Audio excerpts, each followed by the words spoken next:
Hello, guys. Welcome to Boyhood. This is going to be a podcast where I'm starting talking off about self help books and just seeing how we could benefit through this. I myself am a boy as well, and I'm just trying to get through the world. And I just know that I need to mature, and I want you guys to grow with me as well. If there's anything you guys want to see, I will. I am open to seeing any books, any people, anything you guys really want. If you guys have any recommendations for what I could do next, please let me know. And besides that, enjoy the video. Hello, everybody, and welcome. Today, we're going to be reviewing Atomic Habits by James Clear. Since we are doing this, I do just want to say that he does have a book, and feel free to read it. I am not going to mention all the points that he has said. This is just a podcast to let people know how to make themselves better, and I feel like this is what benefited me the most. So without further ado, all right, so rule number one, the more dopamine you get from short-term gratification, the less you're going to have a desire to go out and do anything. For example, with cocaine, let's say you have a stack of cocaine here, you keep doing pumps. Your desire and dopamine is already in that stack of cocaine, so you don't need to go anywhere to get it. You don't need to desire anything. That is your desire. So going against that, if the only sources of dopamine are things you get when you legitimately achieve something, like in the past times, it would be going getting food for your family, go hunting, go raising a kid. Whenever you just get small achievements that you know is making a benefit in the future of your life, that's when your dopamine spikes are actually supposed to be hitting, opposed to drugs, opposed to short-term relations, and all that. So if you get dopamine from porn, you're not going to sleep with women. If you get dopamine from cocaine, you're not going to go out and try to run. And that's just the basis of this whole point. In order to feel like you're succeeding, you can't feel like you're succeeding all the time, and sometimes feeling like you're succeeding is little things that you want to do that you don't want to do anymore. And I will give you some habits to continue to help with that. So the number one thing, in one of the first chapters, he says, stack new habits with regular habits. So, for example, I take a shower, usually in the morning, every day. And so now I want to start reading the Bible. So now I will say, after I get out of the shower, I will read 5 pages of the Bible. Make sure that it's specific and make sure it's for a time. Make sure you know what time you want to do it, you know how much you want to do, and after what you're doing it with. So just understand the little habits that you have and try to line those up, and once you want to start a new habit, just try to do it after that habit that you do every day. And second hack, I'm going to call it a hack, is going to be have specific settings for specific habits. So for me, whenever I do work and I study for making videos, I go to a coffee shop, just sit there, listen, read, and do all of that. And that way I know that that setting is time for me to work. And then I only sleep in bed. I also read in bed and other things in bed, but no blue light, no nothing. You're only supposed to do the things that are for you to go to sleep in your bed. You shouldn't be on your phone. You shouldn't be playing video games. You shouldn't be doing any of that on your bed. So just make sure you have different settings for specific habits, especially if they're new habits that you're trying to build. And all right, so third hack. There was a study in a photography class, and the professor said, all right, there's 2 groups. One group is simply judged on how many pictures they take, on the quantity of their pictures, and there was another group that is dependent on their quality. So they come back the next semester for their finals. They turn it in. They understood that the quantity group had way better pictures than the quality group, because the quality group was worried about such perfection and every like little detail, while the quantity group was taking so many pictures that all they were doing was practicing and getting better. So the pretty much the conclusion for that is just practice more. It's not about perfection. It's about practicing. It's about starting. It's about practicing, because it takes a million videos to be an overnight success. It takes a million portraits to be a famous artist, etc. So as long as you start, just continue and just make sure you keep doing it day in and day out, and just continue with it. Hack number 4, I believe. I'm starting to lose track, so I might not get to everything. All right, principle of least action. So this is pretty much saying, if you can do something one way or another, your brain is automatically going to pick the easiest way to do that specific objective. So pretty much just make sure that you make your habits convenient. That's the main thing. And it's going to be a hard way of doing that. Sometimes with my habits, I don't like running at all.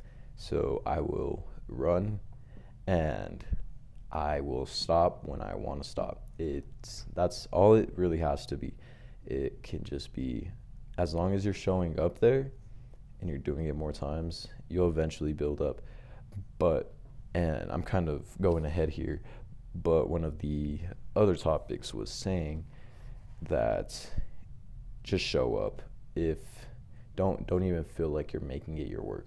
Don't even make like your new habit feel like you're actually doing work. Just be there, show up, and once you feel like it's getting too hard, stop it, and then just make sure you do it the next day again, and then eventually you'll build up and it'll be a habit, and you know you're doing it every day, that you're going to want to grow from it. So in order to start, just make sure that you're showing up, and it doesn't even have to feel like work. All right. So I put a couple examples of this when watching TV. Just fold the covers, tidy up. Just do like little things where it doesn't really feel like work and you feel like you're still watching TV. When I'm eating, put the dishes back right away, and I get to do it after I take my first 2 bites. So I'm getting kind of excited that I'm going to eat the rest of my meal, but I'm still putting away the things that I needed to put away. And just make the next action easy. That's also a huge thing, guys. So anytime you want to, I think my main thing is cleaning. So just make sure that I love having a clean house, and sometimes our house gets very dirty. So just making sure that I walk out when I wake up and seeing a clean house, and all it really has to take is when you take it out, put it back. Take it out, put it back, take it out, put it back.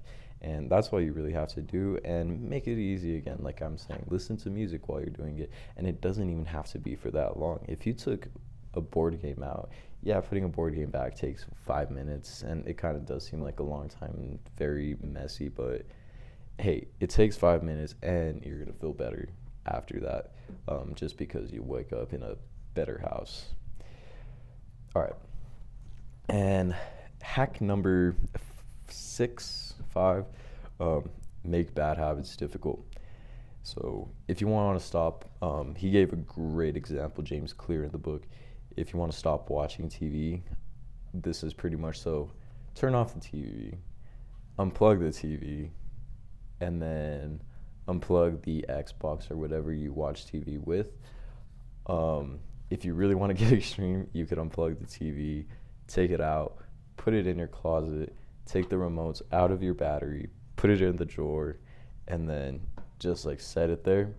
And then once you actually want to watch something, you have to take the TV out, you have to put the batteries back. And then even if you still do that a lot, which I doubt you guys will even do, just make sure that you're looking like where the TV is and saying, I want to watch this specific show, video, whatever, and just say it to yourself so that way you won't be mindlessly scrolling on Netflix, YouTube, whatever it is, because then you'll know specifically what you want to watch, and it means you really want to watch it if you're really taking out the TV and putting batteries back in. All right. So for every habit, do the same thing the same way. That's what a habit is. Just making sure that you're doing the same thing every day. So the same thing the same way in every habit, and every habit starts off with starting with something. So start it off the same. That's what you have to start off with. So habits start with the entry point, not necessarily the end point. So a good example he has here, your new habit should take 2 minutes to do. And I know that probably sounds stupid to most of you guys, but just sit with me for a second. It's the action of actually doing the habit that is the difficult part. So just read one page. If you want to read a new book, read one page. If you want to study, just open your notes. If you want to run, just tie your shoes. Just learn the art of showing up. And like I was saying, if you read that one page and you really don't want to do it, just set an alarm for 2 minutes or 1 minute. Read it. If you're still not liking it, close the book, continue with your life. Just make sure that the next day you're opening it up, reading for 1 or 2 minutes. If you want to continue more, and you probably will after 2 or 3 days, then continue it. But as long as you show up and at least read one page, or if you at least read for 2 minutes every day, that's going to become a habit, and you're going to understand that you're doing it every day, so might as well do it. Just learn the art of showing up, and I feel like this is just the main thing that he is trying to teach us here. Just make sure that you're showing up for anything. It doesn't matter how good or how bad you're doing it, just make sure it happens. All right, so if you don't like the 2-minute rule, then just stop after 2 minutes. So hack number 7, 8, make a commitment device. So this was actually a really cool example and one of my favorites from the book. So let's say this.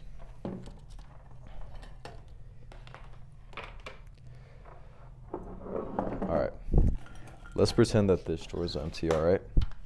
This drawer is empty. This drawer is filled up with pens, let's say. Let's say that I'm studying.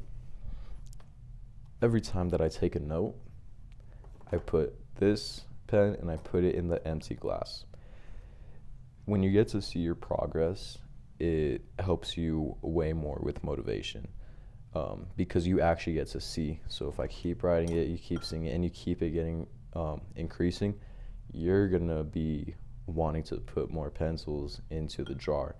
So create a device that you can physically see your progress, because if you are just making progress and it doesn't feel like you're making progress, then you're not going to think you're making progress, and it's just going to be a whole thing. So don't fall into the temptation of just thinking that you're not doing anything.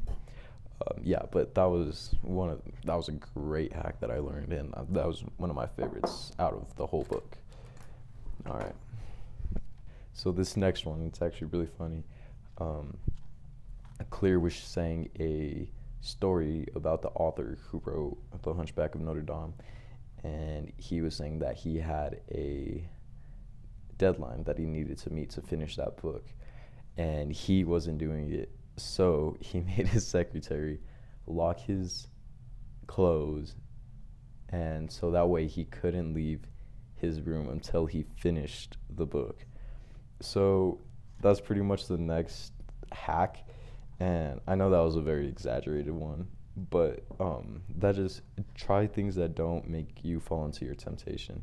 If you're really into social media, get a buddy, change your social media, have him change your social media password, that way you can not get in it, and then on Friday night he could give it to you. You can unlock it, you could have it for the weekend. just have specific things that will genuinely block you from wanting to do your bad habits. Um, and there are also things that are like one-time things that could completely help you.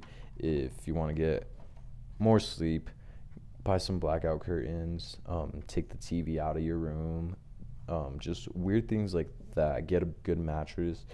There are one-time purchases that you can buy that can make your new habits way better.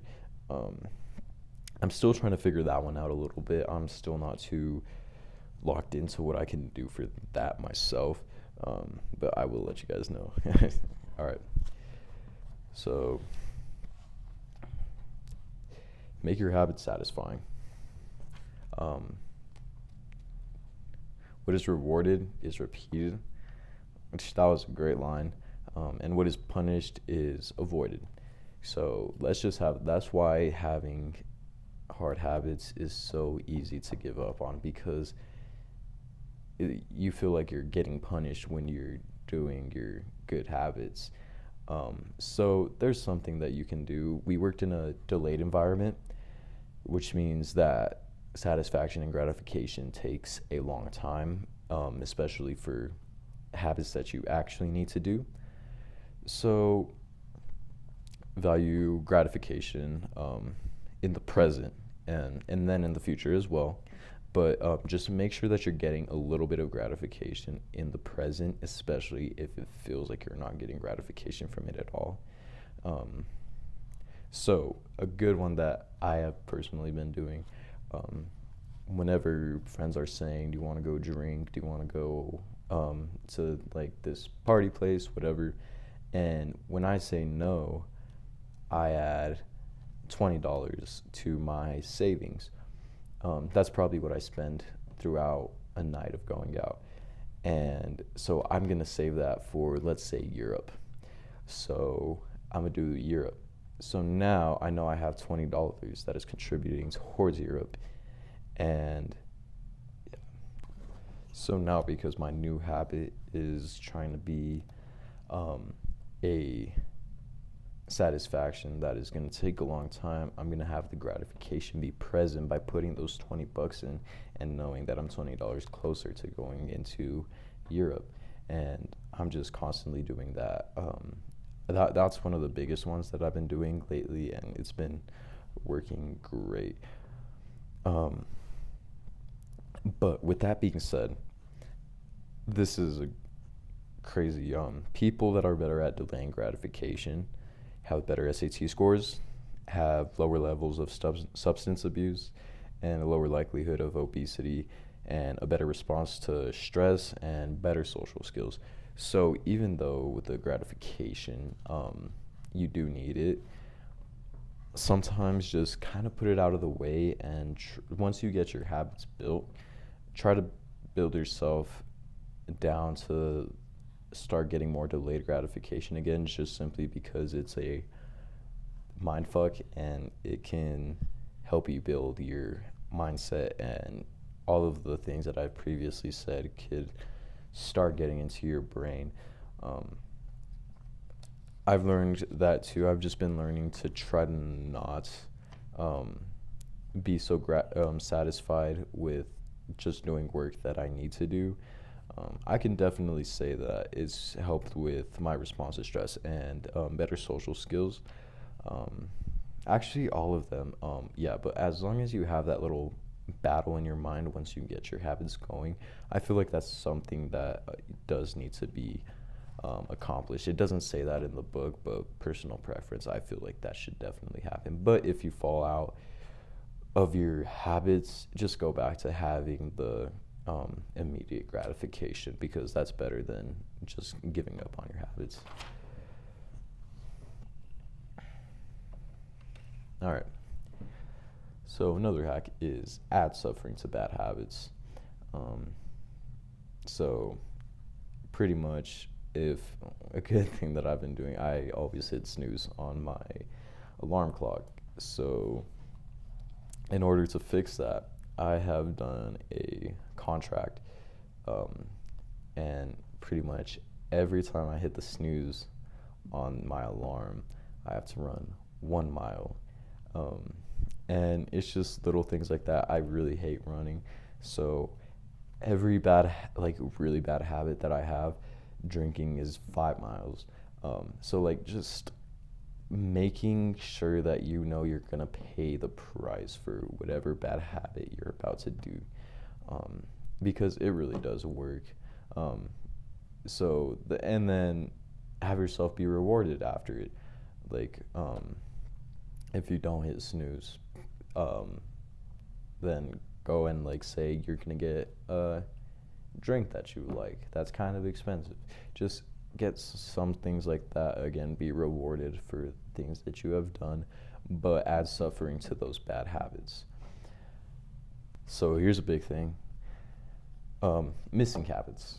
So sometimes you are continuing a habit and you're doing pretty good on it, and then you mess up one day. One day you get that drink going. One day you were just feeling lonely. I don't know, but this is the number one thing: never miss 2 times, because then that's just the development of a new habit. So what I mean by that is, if you do something twice in a row, that means you're starting to do it consistently. Never do that.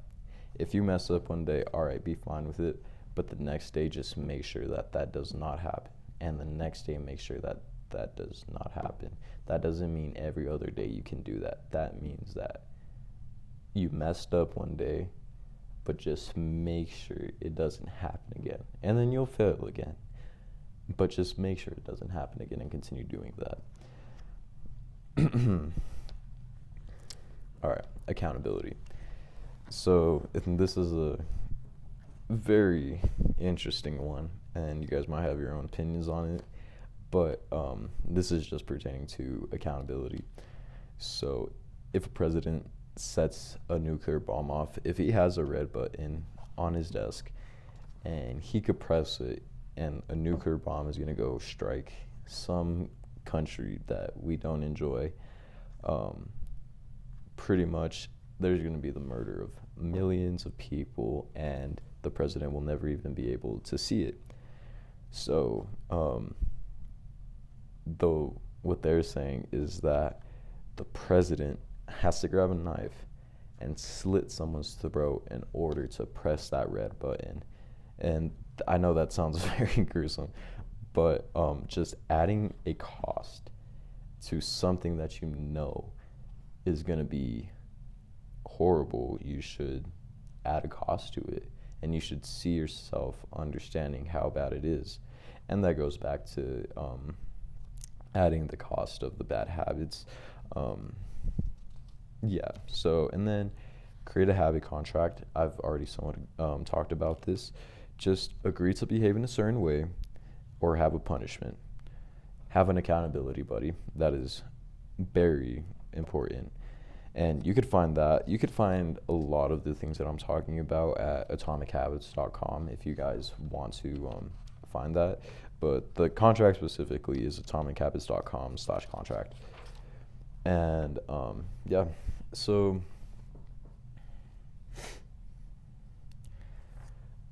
humans love a challenge, but they don't like a huge challenge, or they don't like something too easy. So, for example, if I used to be a boxer. So let's say I am gonna box this 9-year-old kid that weighs 100 pounds, that doesn't know a single cent about boxing. I mean, yeah, it might be fun beating him up, but the main thing is I'm gonna dominate so much that it's not gonna be easy or a challenge to me. But on the other hand, let's say that I'm fighting Tank Davis, who is championship in WBC and more. But let's say I'm fighting him and he's absolutely just destroying me. I'm gonna hate it. So, in order for you to continue building up, you're gonna need something that's difficult enough to where you can lose, but it's also easy enough to where you can win. And there's a 50-50 on this. I don't know if I necessarily agree with this, but it's a good standard on what you should understand. You should make your difficulty. 50% of your goals should be wins and 50 should be losses, because you should hit that edge of I need to hit it. So, I mean, if you really do, you could probably hit more than 50% wins, but just make sure that your habits are competitive enough to where you can win or you can lose. The greatest threat to success is boredom, and that's the main basis on just starting the habits and all that. All right, so I finished that. So I'm gonna tell you about how I've done this, how I've developed while reading that book. So I think the main thing, seeing your progress develop, which the paperclip theory, the adding a pen, dropping it in another drawer just after you do something. Me specifically, it was every time I finished 10 minutes of reading a book, I put it down on the next side. And before I go to work and I like my Zins, so I put a Zin just because it gives you like that little gratification, and especially since I'm dreading going to work, that's how it's gonna be. Just having the battles that are doable is also a huge thing. Just making sure that they're okay, and accountability buddies, and the contract. And I forgot to mention, with the contract, make sure you actually have a contract. And it might sound a little stupid, but that's what seals it. That's what makes you understand that you actually need to do it, which is very important. Yeah, and just making sure that your good habits are punished and your good habits are rewarded and your bad habits are punished, and just making things difficult for your bad habits. And it really is simple when you think about it like that. I thought I was gonna have to write a whole paper on what I had to do and why I had to do it. The only ones I really had to make were the contracts. I mean, as long as you keep it in the back of your head and just understand what's going on with it, I feel like it can still benefit you. But yeah, I recommend reading Atomic Habits by James Clear. It was a great book and a great start to this episode that I'm doing right now. If you guys want me to do any other episodes with specific books, specific topics, specific people, I do have a local boxer, Josh Torres, coming soon, and a bodybuilder coming soon. So stick around for that. If you guys want anyone, I'm from New Mexico, so anyone local that you guys would like, please let me know. And thank you. Please subscribe, like, and any comments you have for me, please comment that down there. Thank you guys. Bye.